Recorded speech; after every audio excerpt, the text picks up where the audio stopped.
Vou entrar no negócio do YouTube.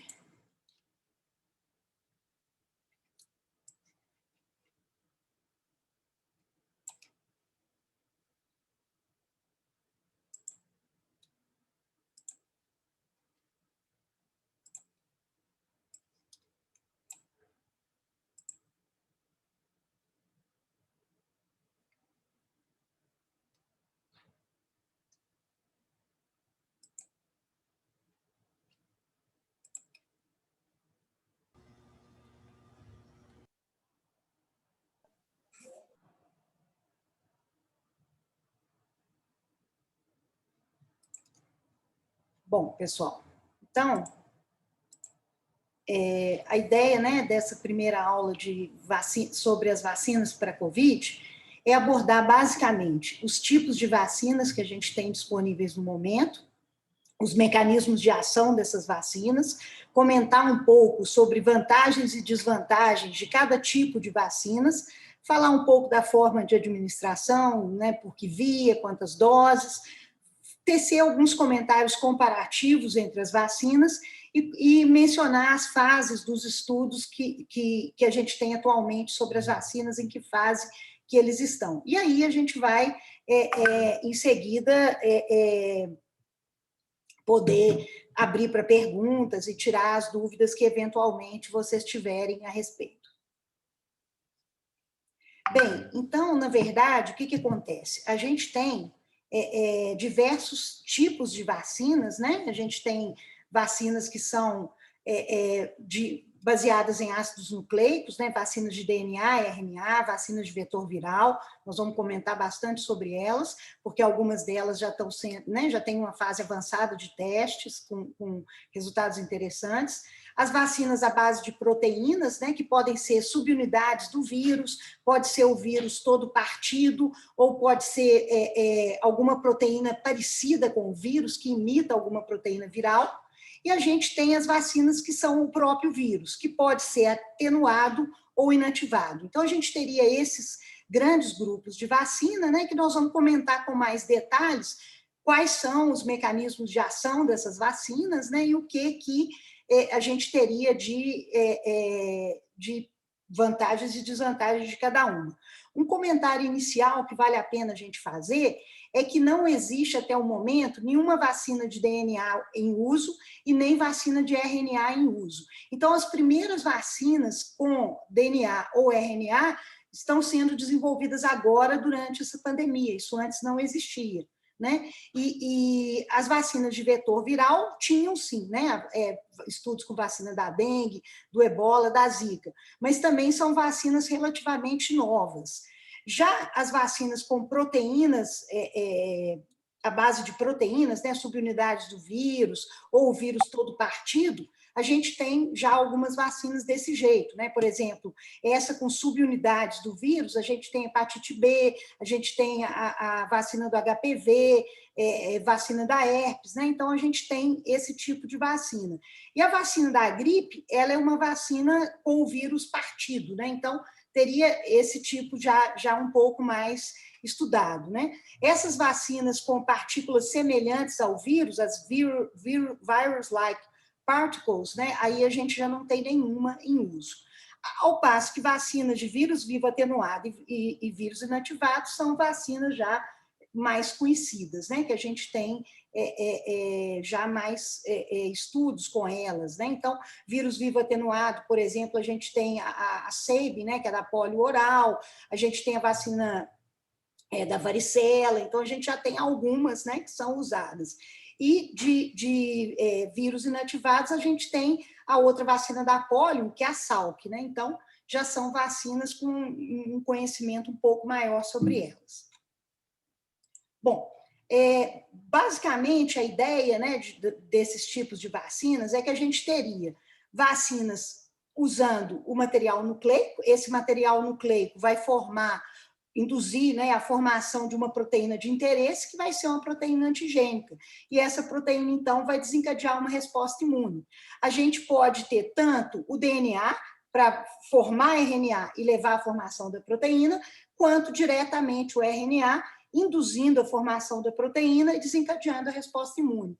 Mas a gente pode ter também a proteína já pronta, ou ela num vírus inativado, atenuado, ou então essa proteína separadamente, né? Então a gente já aplica a proteína e essa proteína, então, vai induzir a resposta imune. Então, basicamente, seriam esses os princípios básicos, né? Os dogmas centrais. Mas aí a gente vai ter as peculiaridades de cada uma dessas vacinas e os seus mecanismos de ação. Então, vamos começar falando das vacinas de DNA. Né? Então, o que são essas vacinas de DNA? São pequenos pedaços de DNA, tá? Que no caso da vacina para COVID, eles codificam a proteína S, tá? A maioria das vacinas para COVID, vocês vão ver, que são para codificar a proteína S. Por quê? Porque a proteína S é o receptor, é uma proteína muito conservada, acredita-se que se esse vírus mutar, a proteína S deva ser uma região que vai mutar pouco, né? Então, nessas variantes do vírus, acredita-se que a proteína S seja bastante conservada e que as vacinas vão funcionar, tá? Então, por isso que a proteína S é o grande alvo. Então, o que vai acontecer? Esses pedaços de DNA codificam a proteína S, esses pedaços do DNA são colocados num plasmídio, tá? A ideia de colocar esses pedaços de DNA num plasmídio para carregar esses pedaços de DNA é evitar que o DNA seja degradado antes que ele exerça os seus efeitos e desencadeie a resposta imune. Então, por isso que ele está combinado num plasmídio. Aí, o que vai acontecer? O que vai acontecer vai ser o seguinte: uma vez a vacina que foi administrada, esse DNA vai incorporar as células do hospedeiro e essa célula do hospedeiro começa, então, a fazer o processo de transcrição, né? O DNA vai estimular a formar o RNA mensageiro, que vai, por sua vez, ser traduzido na proteína S, e essa proteína S vai expressar na membrana da célula, né? Vai estar lá e vai levar a uma resposta antigênica, vai estimular o sistema imune, tanto humoral quanto celular, a responder a essa proteína S que é estranha, né? E que está lá presente. Bom, essa vacina, então, a gente tem essa Inovio Pharma, né, que está desenvolvendo, e a vacina, né, por enquanto, ela chama INO 4800, 4800. Bem, então, isso, a vacina de RNA. A vacina de DNA. As vacinas de RNA mensageiro já estão numa etapa um pouco mais avançada que essa vacina de DNA, em termos de testes e tudo, e a diferença fundamental dessas vacinas de RNA mensageiro é que você já começa do RNA mensageiro, então não tem o processo de transcrição, já aconteceu, né? Você já usa o RNA mensageiro pronto. O que vai acontecer com esse RNA mensageiro? É o RNA mensageiro que codifica a proteína S, então aquele mesmo princípio. O que você está buscando é formar a proteína S para o corpo, formar anticorpos contra a proteína S, tá? Esse RNA mensageiro, ele é incorporado numa nanopartícula lipídica, aqui está o desenho. Por que ele tem que ficar nessa nanopartícula lipídica? Para ele não ser degradado. Porque na hora que você administra a vacina na corrente sanguínea, se fosse RNA mensageiro livre, DNA livre, eles seriam degradados por enzimas. Mas quando eles estão, ou no caso do DNA, dentro de incorporado a um plasmídio, no caso do RNA, protegido por uma nanopartícula lipídica, ele não vai ser degradado e vai conseguir entrar na célula. Bom, aí esse RNA mensageiro, então, vai ser incorporado na célula. Uma vez incorporado na célula, aí sim as lipases da célula degradam a nanopartícula lipídica. E o RNA, então, fica livre e começa a sintetizar a proteína S. E essa proteína S, por sua vez, como eu já havia falado na vacina de DNA, ela vai estimular uma resposta imune celular e humoral. Né? Então, está aqui o RNA mensageiro estimulando a proteína S, que, por sua vez, vai desencadear essa resposta celular e humoral, tá? Bom, já temos vacinas assim, com estudos até mais avançados, né? Então, uma dessas vacinas é a Moderna, né? É uma vacina de RNA mensageiro 1273 encapsulado em nanopartícula lipídica, então, exatamente nesse princípio. O RNA usado é o RNA viral isolado e clivado para formar especificamente a proteína S. Então, a Moderna tem esse sistema. No caso da outra vacina que usa RNA mensageiro, que é a vacina da Pfizer, né? Essa é uma vacina que usa um RNA mensageiro, dessa vez não o do vírus, mas produzido por engenharia genética a partir do conhecimento do genoma, né? Da sequência de ácidos nucleicos do vírus. Né? Então, ele é feito por engenharia genética. Essas duas vacinas, então, vão carrear esse gene que vai ser responsável pela síntese completa da proteína S. Tá? Então, o princípio de ação dessas duas vacinas é muito parecido. A diferença é que uma usa o próprio RNA, uma parte, né, do próprio RNA do vírus, e a outra usa um RNA viral produzido por engenharia genética. Bom, quais que seriam, então, as vantagens dessas vacinas de DNA e RNA de forma conjunta, né? Todas elas, vamos dizer assim. Uma primeira vantagem que é colocada é que essas vacinas têm um bom equilíbrio entre a capacidade de desencadear a resposta imune, capacidade imunogênica e a facilidade de produção, que elas não seriam vacinas difíceis de serem produzidas e induziriam uma boa resposta imune. Né? Então, teoricamente, né, essas vacinas induzem potentes respostas celular e humoral.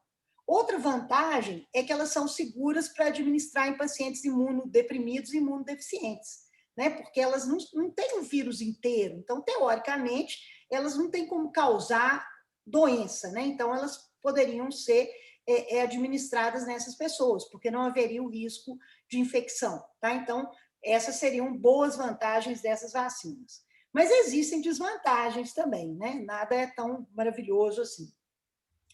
Então, uma primeira desvantagem é que, como não tem nenhuma vacina de DNA ou de RNA já consagrada pelo uso, né? As de RNA que estão sendo aprovadas agora são essas do SARS-CoV-2, antes não tinha, né?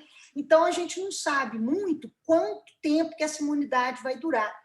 E como que vai ser a eficácia dessas vacinas, porque não tem experiência com elas, né? Diferente de outros métodos de fazer vacina que já são usados há muito tempo. Então, aqui fica essa dúvida. Outra coisa que dá dúvida em relação a essas vacinas é sobre a capacidade de indução de memória imunológica, tá? Porque tem sempre o questionamento de que tanto o DNA quanto o RNA fora da célula, eles são degradados muito rápido. Então, teria que ter certeza, né, que o tempo que formar essa proteína S, que ficar na membrana, vai ser capaz não só de induzir uma resposta imune mais imediata, como também de dar tempo de produzir memória imunológica. Então, essa é uma dúvida. E a outra preocupação que existe é do material genético que foi injetado na pessoa, né, aquele material genético, seja ele produzido por meio de engenharia genética ou a partir do material genético do próprio vírus, ele persistir por longos períodos e se incorporar ao genoma da pessoa, podendo, eventualmente, modificar alguma coisa, estar relacionado a alguma mutação, alguma coisa desse tipo. Isso é uma preocupação teórica, mas, por outro lado, também desconhecida, na medida de que não tem vacinas que usem essas metodologias e que tenham um tempo de uso prolongado e conhecido. Bom, então seria um pouco isso. Bom, aí vem as vacinas por meio de vetores virais, né, que é um outro esquema interessante de vacina, né, que está sendo bastante desenvolvido aí durante a pandemia, que funciona da seguinte forma, né? Então, é similar a uma vacina de vírus vivo atenuado, considerando que elas usam um vírus inofensivo ou atenuado como vetor, tá? Então, a ideia dessas vacinas é usar um outro vírus para ser o vetor daquele material genético que interessa para desencadear a resposta imune. Então, o vírus vetor, ele carrega um gene externo no seu genoma capaz de produzir a proteína de interesse, que no caso, novamente, é a proteína S, essa que é a proteína de interesse. E aí, quando o vírus vetor infecta a célula, o gene que está incorporado a ele entra na célula e aquela célula passa a produzir a proteína de interesse e expõe essa proteína antigênica na sua superfície, estimulando a resposta imune. Né? Então, é como se você tivesse uma mini infecção por uma coisa muito leve que estimula uma resposta antigênica a uma proteína de um outro micro-organismo. Então, as vacinas por meio de vetores virais, né, a célula infectada pode também lentamente reproduzir o vírus vetor, né, que é aquele vírus que está todo atenuado, que está levando aquela proteína, aquela material nucleico de interesse, e esse vírus vetor vai infectar outras células. Então, ele pode espalhar aquela sua potencialidade de induzir resposta imune em várias células, né, por meio dessa, teoricamente, infecção inofensiva, né, vamos dizer assim. Vacinas que estão usando essa tecnologia, né, a vacina de Oxford, né, desenvolvida, né, pela AstraZeneca, e a famosa Sputnik, né, pelo laboratório Gamaleya, que a gente estava comentando um pouquinho hoje antes da aula, né, e também a vacina da Janssen. Então, tem várias vacinas trabalhando com essa metodologia. Bom, quais que seriam as vantagens desse tipo de vacina por vetor viral? Elas vão induzir uma potente resposta celular e humoral e também induzem memória imunológica. Isso é bem estabelecido. A vacina da Universidade de Oxford, né, a AZD 1222, ela contém o gene para a proteína S em adenovírus não recombinante de chimpanzé, tá? E a vacina a Sputnik, né, ela é chamada Gancovid-Vac, do Instituto Gamaleya da Rússia, ela contém o gene para a proteína S em 2 diferentes adenovírus recombinantes humanos. Então, uma primeira dose é dada com um adenovírus e uma segunda dose é dada com o outro. Isso é uma estratégia pelo seguinte, porque pode ser que a pessoa tenha resposta imune a um daqueles adenovírus. Aí, o próprio sistema imune já inativa aquele vírus vacinal. E aí ele não vai fazer o efeito que deveria. Então, quando você usa 2 adenovírus diferentes, a chance de ter uma resposta imune que inative aquele adenovírus humano fica menor, né? Essa que seria o princípio. Bom, desvantagens desse tipo de vacina. Não pode ser usado em imunossuprimido e imunodeficiente, né? Porque esse vírus aparentemente inofensivo, no imunossuprimido ou imunodeficiente, ele pode não ser, né? E aí complica tudo. São menos eficientes em pessoas que possuem previamente anticorpos contra o vírus vetor. Então, por isso que a Sputnik usa 2 diferentes vírus como vetores, quer dizer, 2 cepas diferentes de adenovírus como vetor. É para tentar evitar esse problema, né, de ter reação ao vírus vetor, né, vamos dizer assim. Elas são de complexa produção, então é mais difícil de produzir em larga escala. Os vetores, né, são considerados organismos geneticamente modificados. Então, por conta disso, né, considera-se que há potenciais riscos ambientais na medida que você espalha micro-organismos geneticamente modificados, né, um risco teórico também, né, que é colocado como uma desvantagem para esse tipo de vacina. Bom, aí a gente vem para o terreno mais conhecido, né, que são as vacinas de vírus atenuados. Né? Então, a vacina de vírus vivos atenuados, ela contém o vírus vivo, porém uma forma menos infectante. Essas vacinas possuem todos os componentes do vírus original, porém são induzidas algumas mutações, algumas alterações nesse vírus que fazem com que ele tenha menos capacidade de replicar, menor infectividade. Então, é um vírus que fica menos potente, né? Essa tecnologia, né, como eu já havia dito mais no início da aula, ela foi usada em várias vacinas que a gente conhece. Né? Então, a Sabin, né, a vacina da poliomielite oral, é vírus vivo atenuado, vacina da tuberculose não é vírus, mas é um micro-organismo atenuado, né? A vacina da varicela também, então tem algum conhecimento dessa tecnologia, né? Nenhuma das vacinas de vírus vivo atenuado está em clinical trial, tá? Por enquanto, pelo menos, né? Assim, com resultados, né? Então, tem uma vacina da Universidade de Griffith, que está sendo desenvolvida, e da Codagenix, e dessa Índia Imunológica Limitada. São as vacinas de vírus vivo atenuados que estão em desenvolvimento, mas ainda não tem clinical trial que possa falar para a gente o que deu, o que não deu. Bom, quais seriam, então, vantagens, né, de vacinas de vacina de vírus vivos atenuados, né? Então, uma vantagem é que uma dose única da vacina é capaz de proteger a pessoa contra aquela infecção, né? Então, a vacina de vírus vivo atenuado, ela produz uma resposta imune bastante potente, tanto celular quanto moral, e também uma memória imunológica de longa duração. Então, isso aí é fato, né? Já se tem esse conhecimento. A produção em larga escala desse tipo de vacina não é tão complexa, porque já existem métodos consagrados para produzir esse tipo de vacina. Então, já se conhece bem como fazer, né? Mas tem desvantagens esse tipo de vacina. Primeira, e uma desvantagem óbvia, né, que todos vocês sabem, é que não pode usar imunossuprimido e imunodeficiente. Então, já tem essa desvantagem sabida das vacinas de vírus vivos atenuados.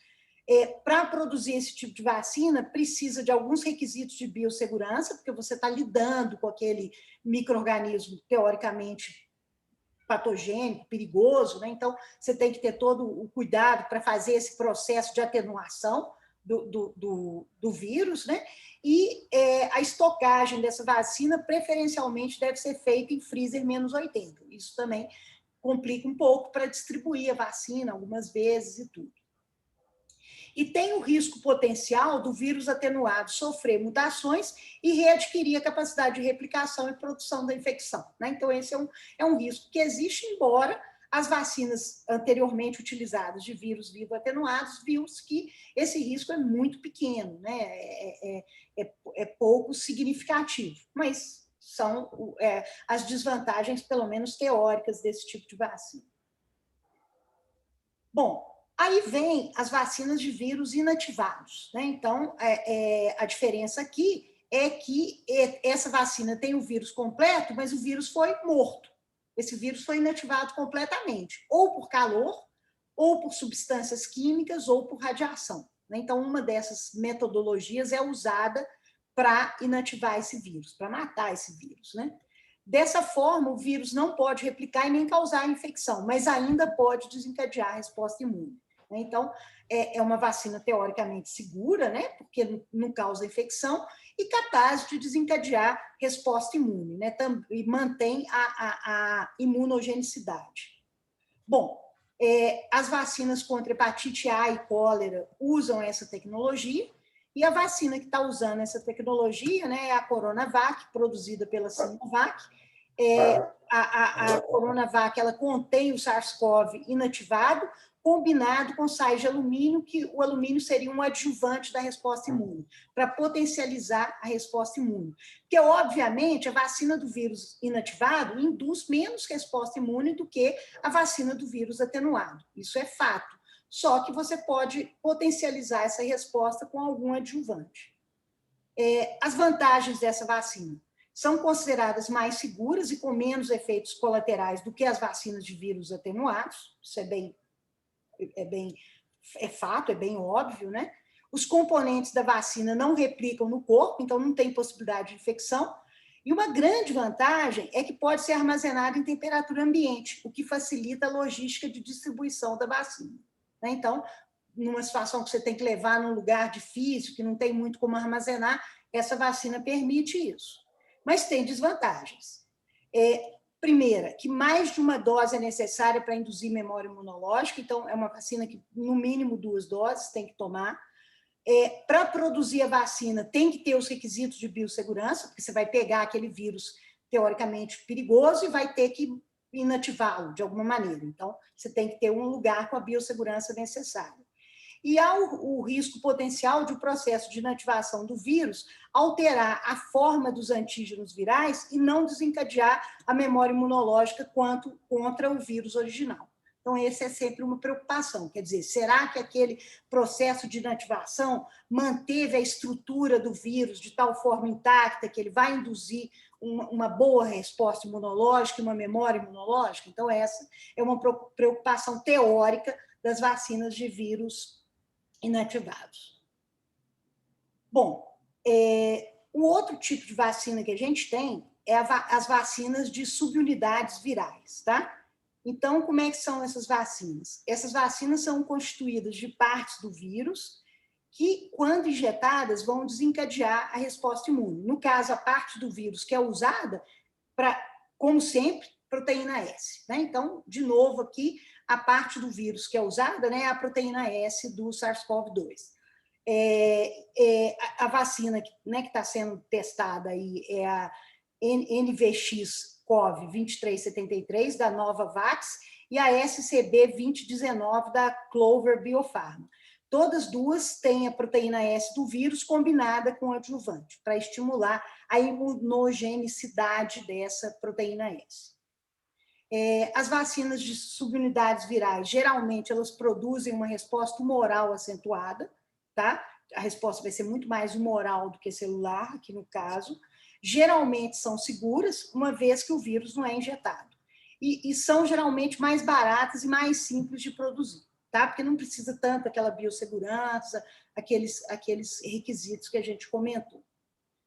Bom, um outro mecanismo que a gente tem seriam as vacinas de partículas semelhantes ao vírus.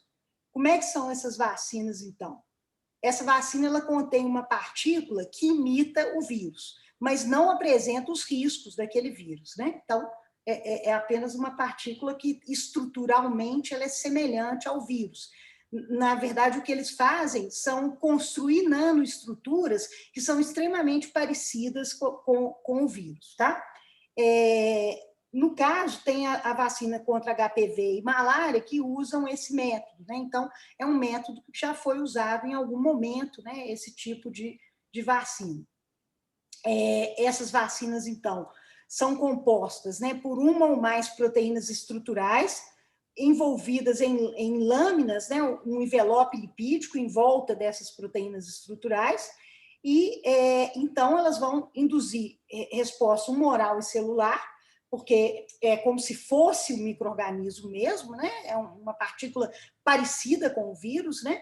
E elas são consideradas seguras, né? Porque é uma partícula que não é, de fato, o vírus. Então, teoricamente, não vai causar infecções, essas coisas. Bom, outro mecanismo bem interessante que pode, teoricamente, levar, né, à produção de vacinas é a fragmentação do vírus, né? Então, são as vacinas de fragmentos de vírus. Essas vacinas são produzidas pela quebra do vírus em várias partes que vão estar presentes, né, na vacina, mas são incapazes de causar doença, né? Então, você vai ter toda a estrutura antigênica do vírus presente, mas não tem o vírus intacto, capaz de infectar e causar doença. A vacina da gripe é um exemplo disso, só que não tem nenhuma vacina ainda relatada que está sendo desenvolvida para o SARS-CoV-2 com essa metodologia, né? Não tem nenhuma vacina, pelo menos divulgada, que está sendo estudada para o SARS-CoV-2 usando o SARS-CoV-2 fragmentado, né? Bom, as vantagens, né, dessa vacina de fragmentos do vírus é que o vírus é inativo, embora ele tenha todos os seus componentes presentes, então não vai causar infecção, né? E a desvantagem é que é muito difícil determinar a dose correta, tá? Porque você não sabe exatamente quanto desses fragmentos tem de ser injetados para você ter uma adequada resposta celular humoral e memória imunológica. E é uma vacina de difícil produção, uma vacina bastante complexa de produzir. Então, tem essa dificuldade também.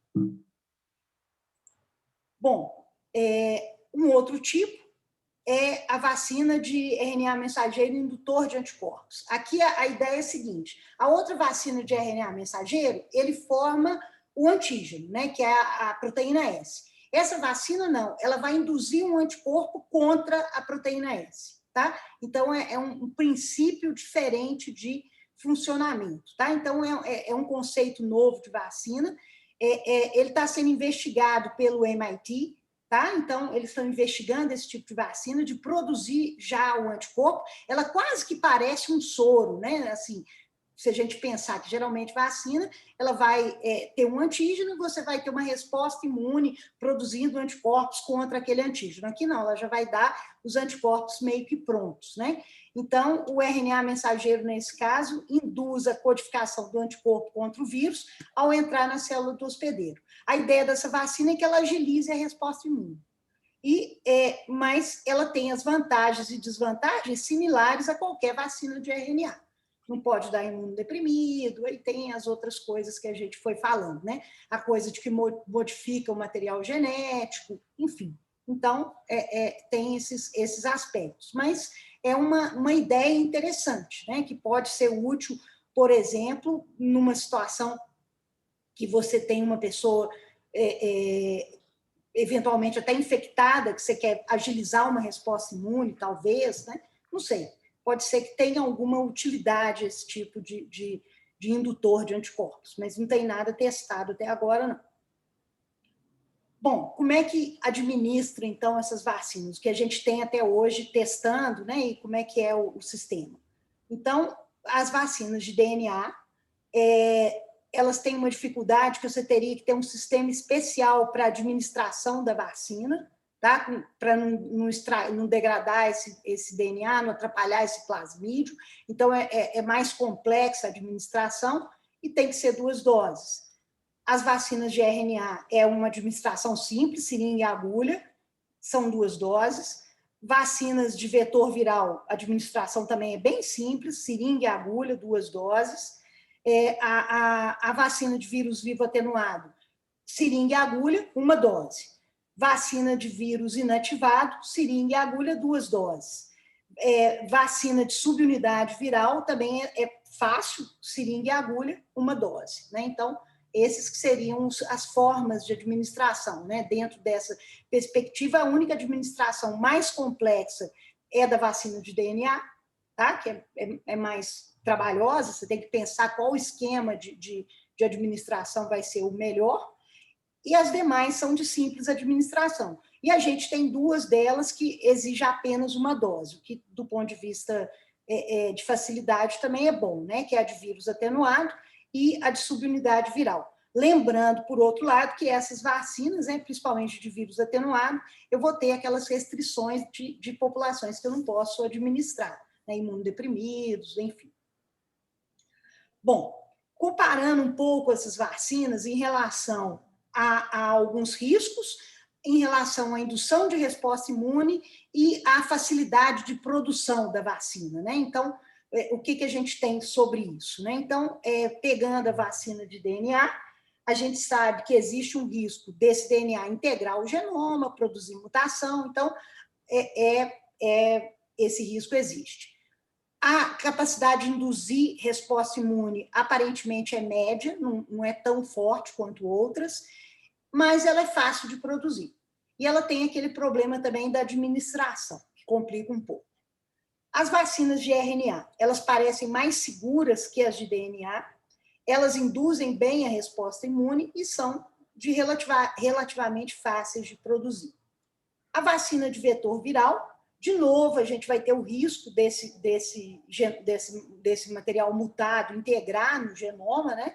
Tem esse risco teórico, mas elas induzem boa resposta imune e são também relativamente fáceis de produzir, não são tão complicadas assim. Vacina, então, agora do vírus ou de proteína do vírus, né? Do vírus vivo atenuado, o risco que a gente tem é de causar infecção, né? Principalmente em pessoas mais vulneráveis, né? Esse risco existe. Desencadeia uma resposta imunológica bastante robusta, né? Teoricamente, é que mais desencadeia tanto imunidade celular humoral quanto memória imunológica, e é uma vacina que a tecnologia de produção já é bem conhecida, apesar de ter que ter assim, todo o cuidado para biossegurança de lidar com o vírus, o modo de produção é bem conhecido. A vacina de vírus vivo inativado é bastante segura, né? Então a segurança é uma vantagem dela, induz teoricamente uma resposta imune celular humoral forte, como também memória, e o problema dela é que ela exige algumas instalações especiais para a sua produção. Então, a produção não é tão simples. A vacina de subunidade viral, ela também é bem segura, ela desencadeia uma boa resposta imunológica e, teoricamente, ela é fácil de produzir. Então, essas seriam algumas vantagens e desvantagens, né, de cada uma dessas vacinas em termos de comparação entre elas. E aqui, né, para a gente finalizar essa aula mais introdutória, a gente tem o que está acontecendo, né? Em que estágio que estão os testes das vacinas, né? Que na próxima aula eu vou falar muito desses estudos fase 3, dos resultados, né? A gente vai comentar de forma crítica isso. Então, vamos lá.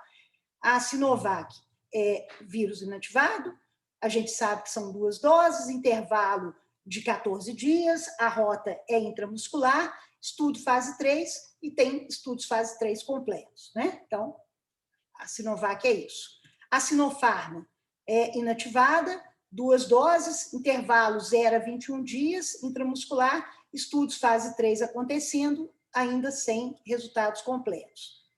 A Bharat Biotech é vírus inativado, 2 doses, intervalo 0 a 28 dias, intramuscular, fase 3, mas sem resultados ainda. A vacina de Oxford, da AstraZeneca, é vetor viral, né? O chimpanzé, o adenovírus do chimpanzé, o adenovírus não replicante do chimpanzé. São 2 doses, 0 a 28 dias, esse intervalo pode ser até um pouco maior do que 28 dias, intramuscular, estudos fase 3 completos, né? Então, tem publicações sobre essa vacina. Essa CanSino é vetor viral também, 1 dose, isso está a exclamação aqui porque vários autores questionam como se é mesmo possível uma vacina nesse princípio de vetor viral ser dada em dose única, tá? Então, tem um questionamento nisso e tem estudo fase 3 em andamento. A Sputnik, a vacina russa, né, famosa, é vetor viral, como eu falei, são 2 cepas de DNA, de adenovírus recombinante humano, né? Cada uma é dada no momento, 2 doses, 0 a 21 dias, intramuscular, fase 3 completa, e o resultado foi publicado essa semana, né? Do trial deles. A vacina da Janssen, mesmo princípio, o mesmo modo de administração, mas sem resultados divulgados até o momento. A Novavax é subunidade, né, proteína, subunidade do vírus, 2 doses, 0 e 21 dias, intramuscular, fase 3, mas sem publicações ainda divulgadas. A Moderna é vacina de RNA, mensageiro, 2 doses, 0 e 28 dias, dadas via intramuscular, estudos fase 3, completos, né, com resultados publicados. A vacina da Pfizer, mesmo princípio da Moderna, né, de RNA mensageiro, 2 doses, intramuscular, estudo fase 3 também, com dados publicados. E aí a gente tem essa vacina, o anti-Xiamen, de vetor viral, também essa preocupação, 1 dose, e aqui um vetor viral que é replicante, tá? Porque os outros são vetores virais que não replicam, aqui é um vetor viral que replica, 1 dose dada por via intranasal, estudos fase 2. Então, está começando ainda a testar. E a Sinovio é a vacina de DNA, ela é dada por via intradérmica, como eu falei, um pouco mais complexa a administração, 2 doses, 0 e 28 dias, e estudos fase 2, né, ainda. Então, tem muito teste aí para fazer com essa vacina. Bom, eu não tenho nenhum conflito de interesse, não estou testando nenhuma vacina, só tomei 1 dose de uma, que foi a que me foi dada. E então agradecer, né, todo mundo aí, a atenção, e estou inteiramente à disposição para poder responder as perguntas que vocês quiserem fazer. E é isto. Muito obrigado, professora. Foi ótima aula. A gente já teve algumas perguntas aqui, começando com a pergunta do Lucas. O Uhum. Lucas perguntou, professor, no caso da vacina de DNA, como ocorre isso? O plasmídio é lido no citoplasma assim que entra na célula? Como é que é, Lucas? O plasmídio é? Se o plasmídio é lido no citoplasma assim que entra na Isso, célula. isso mesmo, exatamente, exatamente. Assim, o que é colocado a respeito da vacina é exatamente isso. Mas, ô, Ana, tem algum... É porque eu estou pensando aqui nas enzimas que fazem o processo de replicação, sabe? Ou então Sim, de transcrição, sim. na verdade, né? Uhum. Mas então é no citoplasma mesmo. É, é isso mesmo. Beleza, então. É, Tranquilo, obrigado. nada.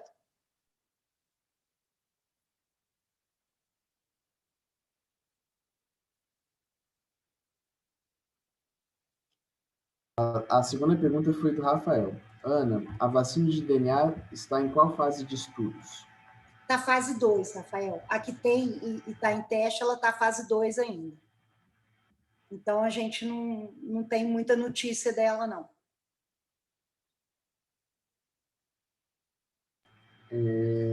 A próxima pergunta foi da Tamara.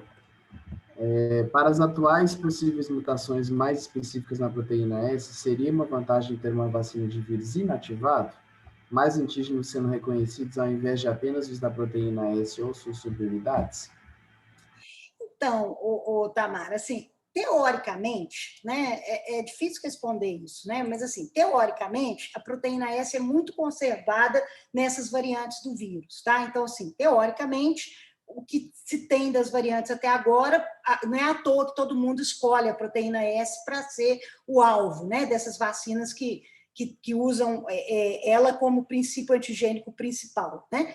Agora, na teoria, o melhor tipo de vacina é a de vírus vivo atenuado, né? Assim, enquanto indutor de resposta imune celular, humoral e memória imunológica. Esse seria o top das vacinas, vírus vivo atenuado. Só que, por outro lado, é uma vacina que tem efeito colateral. Né? Assim, essa vacina, o que vai acontecer? Né? Teoricamente, você não pode, pessoa que tem algum grau de imunossupressão não pode receber, essa vacina pode, em alguém mais vulnerável, induzir a doença, então vai ter toda essa problemática em cima delas, né? E aí, talvez a vacina de vírus inativado tivesse também alguma vantagem, na medida que ela poderia ter outras estruturas do vírus também com atividade antigênica, né? Mas tudo isso são especulações teóricas, né? Que a gente, na verdade, só vai saber um pouco mais sobre isso com mais tempo, né? Porque outra pergunta que eu acho importante é o seguinte, ok, esses fase 3, eles mostram um determinado período do estudo, né? E a eficácia daquele período. Mas será que um ano depois é a mesma coisa? Né? Assim, qual que vai ser a duração dessa memória imunológica que essa vacina induziu, né? Então, assim, eu acho que tem muita pergunta aí que ainda está meio difícil da gente responder. Mas uma coisa eu acho que a gente tem que afirmar: é sensacional o que se desenvolveu em termos de tecnologia de vacina num período curtíssimo de tempo. Né? Porque tem métodos que a gente está descrevendo aqui que nunca foram usados para fazer vacina. E isso é um avanço que eu acho fantástico.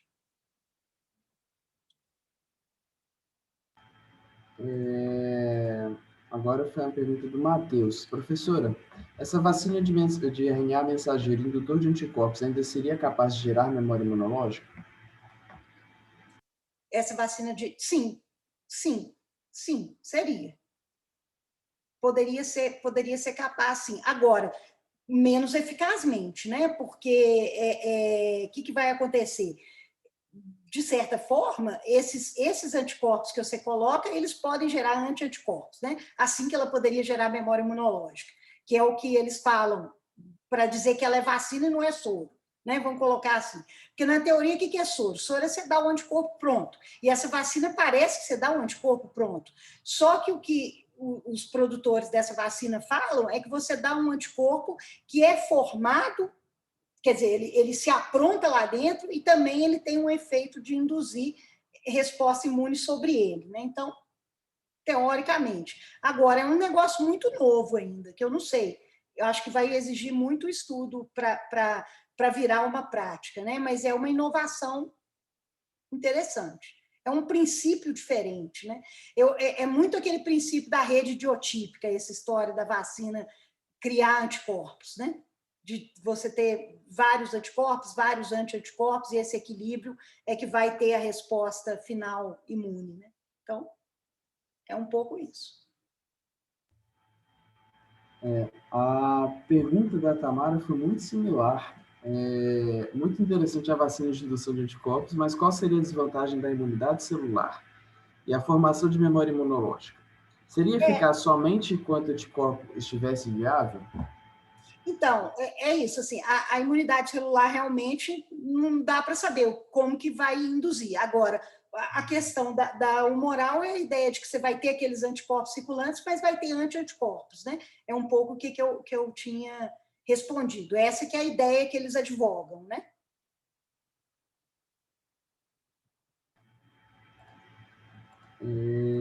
Depois da Tamara, teve a pergunta da Lara. A Lara perguntou: aquele risco teórico de mutação acontece também com a vacina de RNA ou apenas com a vacina de DNA? Acontece teoricamente com as duas, tá? Assim, mas com a de DNA, esse risco teórico é maior, né? Porque o nosso material genético é DNA, assim, o material que vai, né, que é o nosso material genético principal. Então, teoricamente, a vacina de DNA tem mais chance de incorporar no nosso material genético e levar a alguma mutação, mais do que a de RNA, né? Porque a de RNA seria uma etapa posterior, que vai ter mais degradação, vai ter mais mecanismos de correção, vamos dizer assim, desses potenciais defeitos mutagênicos, né? Mas a de RNA também tem esse risco teórico, menor, mas tem. E aquela coisa, né? Correr o risco de uma mutação nossa, mas com certeza, se não vacinar, muito provavelmente vai ter a mutação do vírus, né? Não, pois é, claro. É a disputa da nossa com a do vírus, né? Qual que é mais rápido. Mais alguma pergunta, pessoal?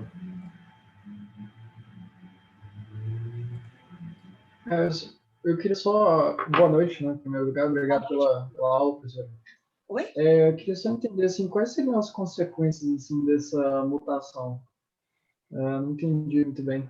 Então, Ninguém vai virar jacaré, não. Não, ninguém vai virar jacaré. Obviamente que não. Nem chimpanzé, né? Porque falar o adenovírus é do chimpanzé, devia falar que ia virar chimpanzé, né? Eu não entendi por que ninguém reclamou do chimpanzé e escolheu o jacaré. Isso eu confesso que eu não entendi. Mas, enfim, a grande dúvida dessas vacinas com material nucleico, né, é que esse material nucleico ele pode permanecer incorporado numa célula humana e ninguém sabe se esse material nucleico poderia levar à mudança de alguma função dessa célula humana. Então, é aquele risco teórico de que, será que essa célula vai virar uma célula tumoral no futuro porque ela tem um material genético estranho, por exemplo? Vai fazer ser uma célula que replica mais ou que tem algum comportamento biológico diferente? O questionamento é esse, mas é um questionamento puramente teórico. Ele não tem, assim, uma base. Por quê? Porque não existe vacina assim ainda. Principalmente de Entendi. Aí, no caso... Então, é uma coisa assim, especulativa, que não é absurda, vamos dizer assim, ela não é ilógica, mas ela também não tem nada que a gente fale assim, não, tem essa evidência. Não, não tem. É uma evidência, é uma especulação teórica mesmo. Né? Isso é importante estar claro. No meu caso, eles vão, a partir desse momento, acompanhar para observar se isso vai acontecer. Isso, principalmente esses quando começarem a testar de DNA, né? A de RNA, esse risco é menor mesmo, né? Eu acho que é bem ok. Mas, ou também do vetor viral, né? Acho que tem que acompanhar essas pessoas em longo prazo, mas eu não acho que seja uma coisa tão importante. Dando um exemplo prático, né, gente? Poliomielite, que é uma vacina de vírus vivo atenuado, uma vacina antigaça, usada 1000 campanhas, PPP. teoricamente, alguém pode ter pólios com poliomielite com vírus vacinal? Pode sim, claro. Alguém desenvolveu pólio com vírus vacinal nos milhões de pessoas vacinadas?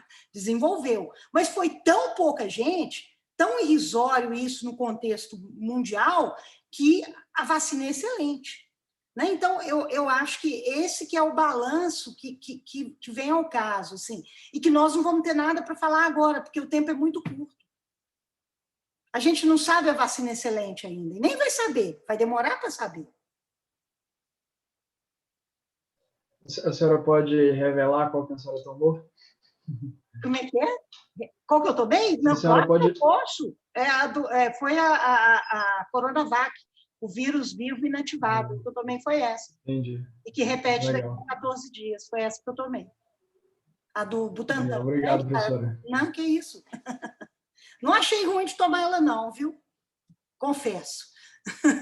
Não, eu tô doido para tomar também. Tô doido para meu pai tomar também, minha mãe. É isso. Pois é, sou velha, preferi uma vacina segura, né? Pois é. Mas, assim, tomaria a Oxford, tomaria que tivesse aqui, falando sério. Né? Professora, e assim, o que a senhora achou desses resultados da Sputnik que saíram recentemente agora? Então, porque essa foi a que tinha ficado mais com o pé atrás, né? Eu estava comentando um pouquinho isso antes, com o pessoal entrando, né, Henrique? Eu penso assim, essa vacina, eu acho que, infelizmente, teve uma falácia política muito grande em cima dela, né? Assim, o presidente da Rússia, umas propagandas. Então, aí já fica todo mundo com aquela coisa, né? Com aquela ressalva sobre a vacina, né? Mas o paper da Lancet, que saiu essa semana, é excelente. Ele está muito bem feito, o estudo está muito bem delineado, os resultados são convincentes. Então, assim, a não ser que inventaram tudo que está escrito lá, mas o que eu duvido, sinceramente, né? Porque o instituto que está pesquisando já produziu outras vacinas, né? As pessoas que estão ali, né? São pessoas importantes aí no meio acadêmico, então eu acho que aquilo é um estudo sério. O estudo está muito bom, está muito convincente, parece que a vacina é ótima. Você me perguntar se eu tomaria, baseado naquele estudo, eu tomaria, sim. Legal. Teve mais uma pergunta do Marcos aqui. Claro. O HC tem doses para já repetir a segunda dose em todo mundo que tomou a primeira? Tem, Marcos. Isso, inclusive, foi uma coisa que foi soltando as listas devagarzinho para ver quantas, porque tudo era contado dobro, né? Então, o controle para isso foi bastante rigoroso. Então, tem a segunda dose, sim. Tanto que as listas que foram saindo, né? Primeiro teve umas listas grandes, depois as listas foram diminuindo, justamente para poder ter certeza da segunda dose. Né?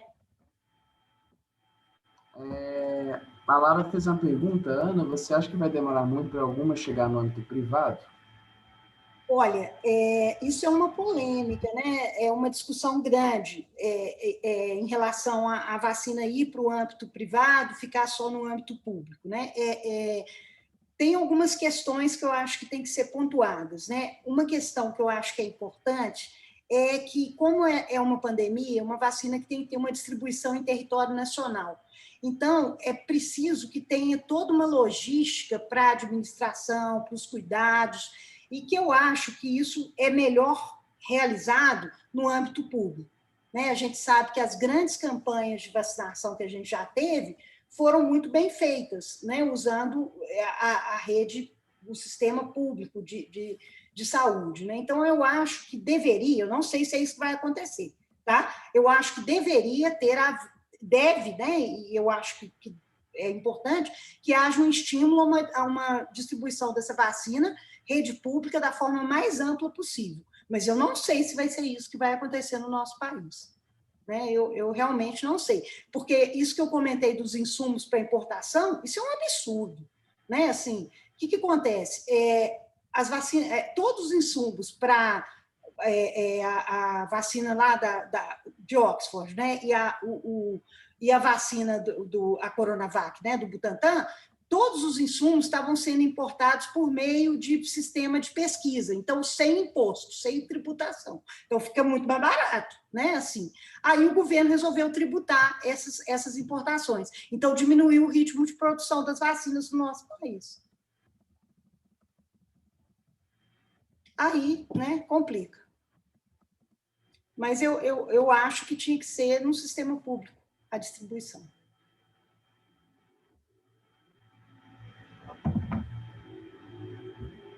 Mais alguém quer perguntar, pessoal?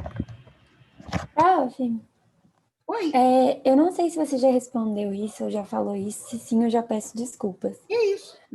Mas tem algum impacto a população ser vacinada com vacinas diferentes? Tem alguma diferença? Tem algum problema com isso? Olha, assim, teoricamente, eu não acho que tenha problema com isso, não. Assim, o que tem que acontecer é uma pessoa que tomou uma dose de uma tem que tomar a segunda dose daquela. Isso tem que ser, porque tem uma lógica, né? Por exemplo, de estímulo imunológico, tudo. Então, isso sim. Agora, uma parte da população tomou Coronavac, outra tomou Sputnik, outra tomou Oxford. Não acho que isso tenha um problema, não. Não vejo isso como algo a se preocupar, nem não acho isso problemático, não. Acho que tem que tomar a que tiver, de verdade. Entendi. Obrigada, prof. De nada.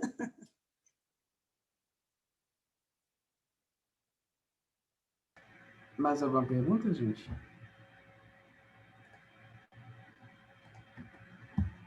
Acho que é isso, prof. Uai, que bom. Ai, obrigada, gente. Que bom que vocês gostaram. Que ótimo. Vou tentar fazer a próxima tão boa ou melhor que essa, tá? Prometo. Por favor, não esqueçam de preencher o feedback, eu vou mandar de novo. Ele é muito importante para a gente, até para a gente adequar as aulas e ver o que a gente pode melhorar, né? Só um